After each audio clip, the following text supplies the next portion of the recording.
Akselerasi mobil ini tidak main-main. Dari hasil pengetesan kami sendiri di Indonesia dengan bahan bakar oktan 95, 0 sampai 100 km per jam tuntas dalam 6,6 detik. Dan itu sangat cepat. Utamanya disebabkan karena pada saat launch pertama mobil ini dari berhenti, dia terbantu oleh sistem 4-wheel drive-nya yang canggih, bisa mengatur daya sesuai dengan kebutuhan. Bagusnya figur akselerasi tersebut salah satunya disebabkan oleh penggunaan gearbox yang rasionya rapat karena dia 8 speed. Jadi sangat efisien penyaluran tenaganya karena RPM tidak berpindah terlalu jauh pada saat berpindah gigi.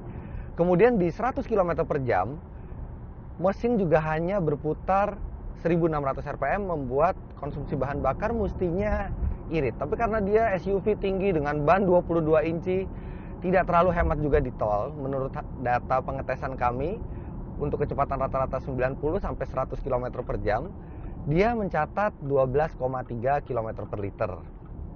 Kemudian untuk di rute dalam kota, sebenarnya lumayan baik di dalam kota karena dia memiliki eco mode serta sistem engine start stop yang akan mematikan mesin pada saat kemacetan. Dia mencatat di kecepatan rata-rata 22 km per jam, itu 7,7 km per liter. Itu dengan syarat Anda eco driving, tidak menginjak gas terlalu dalam. Kalau misalnya Anda sering menggeber gas, ya pasti gampang sekali untuk boros mobil ini. Namun sekali lagi, konsumsi bahan bakar itu bukan menjadi prioritas bagi pembeli mobil ini.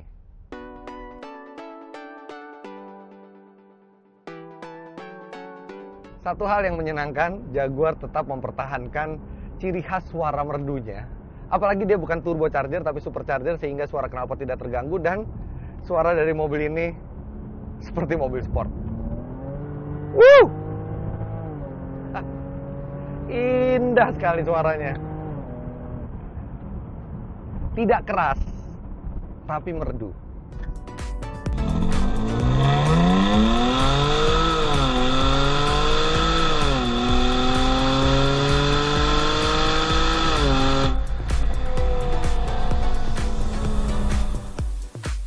Mobil ini juga dilengkapi instrumen masa depan, yaitu full digital. Selain terlihat canggih dan presisi, Anda juga dapat mengubah tampilannya sesuka hati.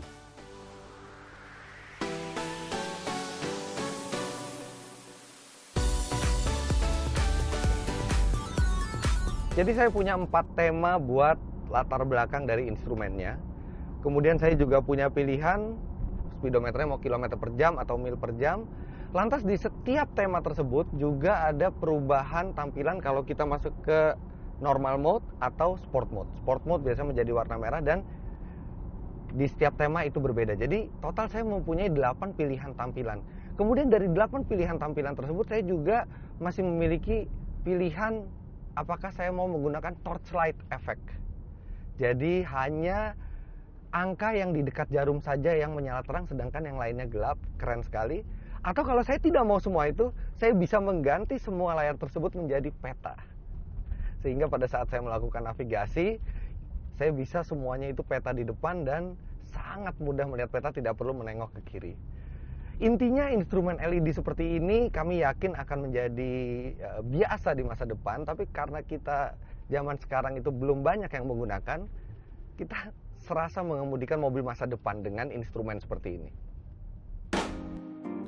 Sebagai sebuah SUV, tentu saja ia dirancang untuk fleksibilitas ke medan yang lebih berat. Tapi bagaimana bila F-Pace kami bawa ke medan off-road, sebuah area yang sebelumnya seakan haram bagi merek Inggris ini?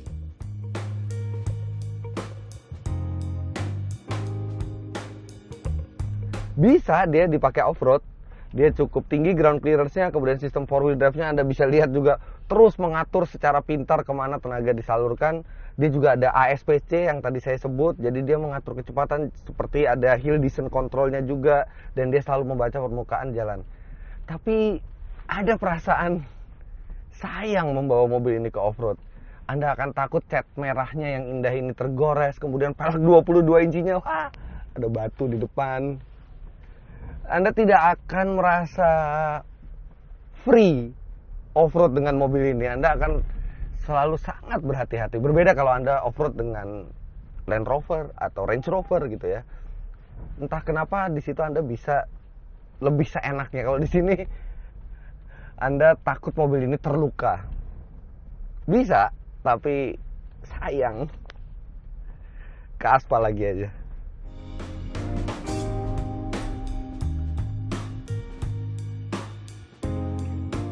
Setelah off-road yang memilukan hati, hal pertama yang saya lakukan adalah memeriksa bannya.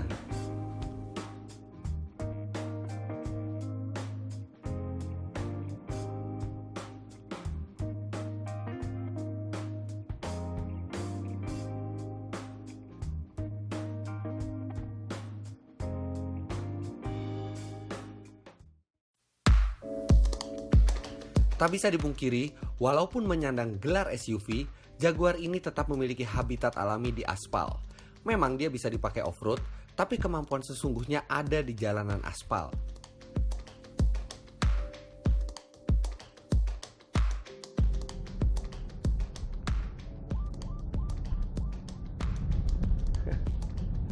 Limbungnya minimal dan setirnya, jalan rusak.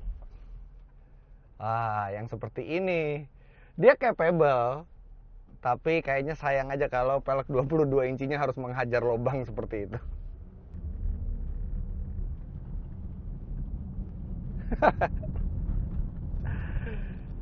Limbungnya benar-benar minimal dan setirnya presisi seperti mobil sport. Grip dari ban 22 inchinya juga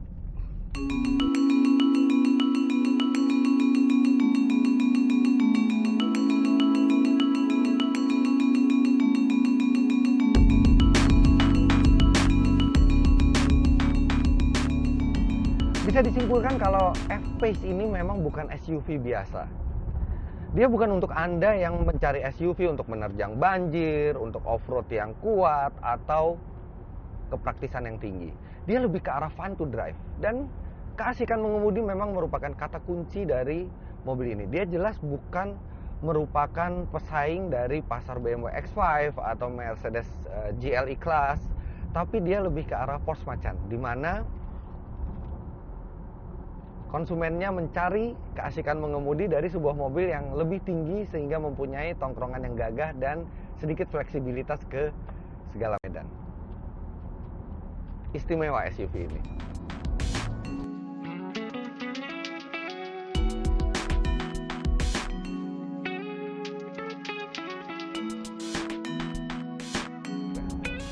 Jadi begitulah hasil review kami mengenai Jaguar F-Pace. Jangan lupa klik like bila Anda menyukai video ini serta share ke teman-teman Anda.